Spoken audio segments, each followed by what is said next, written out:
مدرسې طالب علم و، پنځمې 4 درجې ویلې وي، 5مې ته اوس داخله کوله.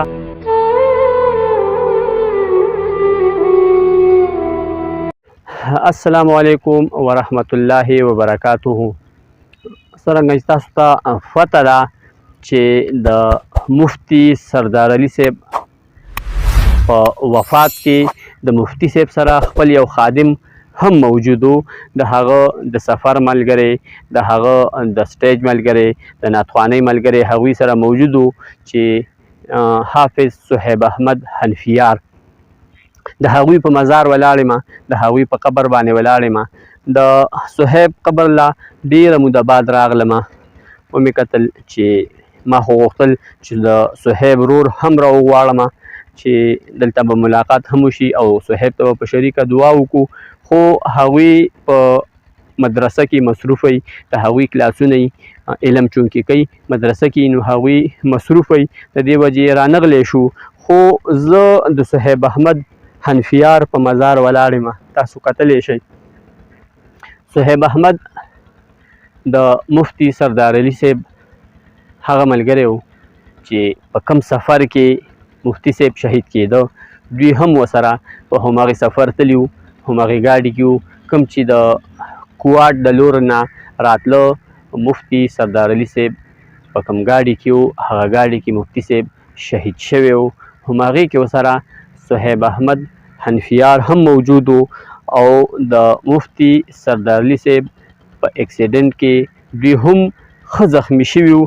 مفتي صاحب رحمت الله علیه په هغه وخت کې شهید شوی و، خو صهیب احمد حنفیار 3 ورځې ژوندی و او د مفتي صاحب د وفات په 4مه ورځ باندې صهیب احمد هم ساه ورکړه، د دې فاني دنیا نه لاړه.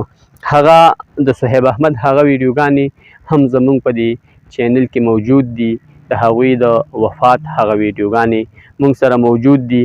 صهیب احمد حنفیار د سزا کې د صهیب احمد ملګري په هغې ویډیو کې موږ سره موجود وو. ماشاءالله د دوی په قبر باندې موږ نظمونه ویلي وو، ناتخواني هم کړې وه چې مفتي سردار علي ګل د بهار رانه لاړه، قاري صهیب احمد صاحب حنفیار رانه لاړه.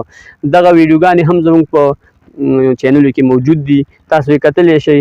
خو نن راغلم، زړه مې غوښتل چې د صهیب احمد قبر له لاړ شم، هغوی ته به دعا هم وکړم او بس د چا خبره ملاقات به هم ورسره وکړم، ځکه چې په قبرستان کې ځان له پروت دی، دا ټول مړي ځان له پراته دي. خو هغه د غني خان څه شعر دی چې جنازه او کفن اس یو رواج وي، مړ هغه دی د یارانو نه چې هیر شي.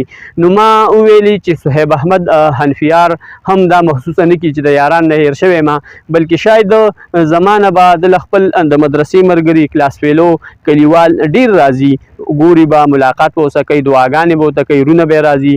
خو ما هم دا ضروري ګڼله چې د صهیب احمد مزار ته، قبر ته لږ ورشم، دعا ورته وکړم. شاید چې خلک وایي چې شهیدان ژوندي وي، شهیدان پوهیږي د دنیا په دې حالاتو باندې څه ناڅه داسې څه معلومات څوک چې خواله راشي د هغې پته ورته لګي.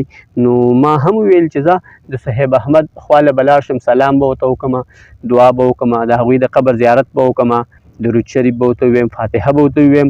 الله دې د صهیب احمد هغه جهان ښایسته کړي.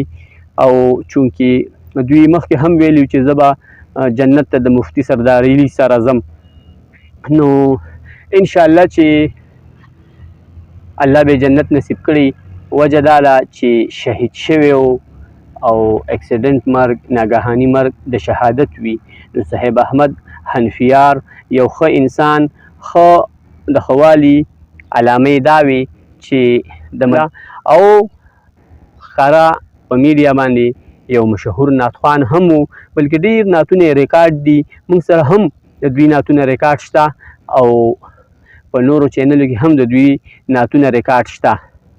نو موږ به بیا دې ځل هم کوشش کوو چې د صهیب احمد پلار والد صاحب یې ورور سره، هغه هم دواړه علم کوي، نور ورونه یې، هغوی سره هم کوشش کوو چې څه وخت ورشو، د هغوی سره ملاقات وکړو او هغوی سره د صهیب احمد په باره کې څو خبرې وکړو، د هغوی نه څه نوي داسې معلومات ترلاسه کړو. الله دې په صهیب احمد، په مفتی صاحب او د اسلام او د پښتنو په ټولو شهیدانو رحم وکړي. الله دې جنتونه نصیب کړي. الله دې په موږ ټولو مسلمانانو باندې رحم وکړي. الله دې زموږ د پښتنو په حال باندې رحم وکړي. فی الحال په لوی الله سپارم. د الله په امان.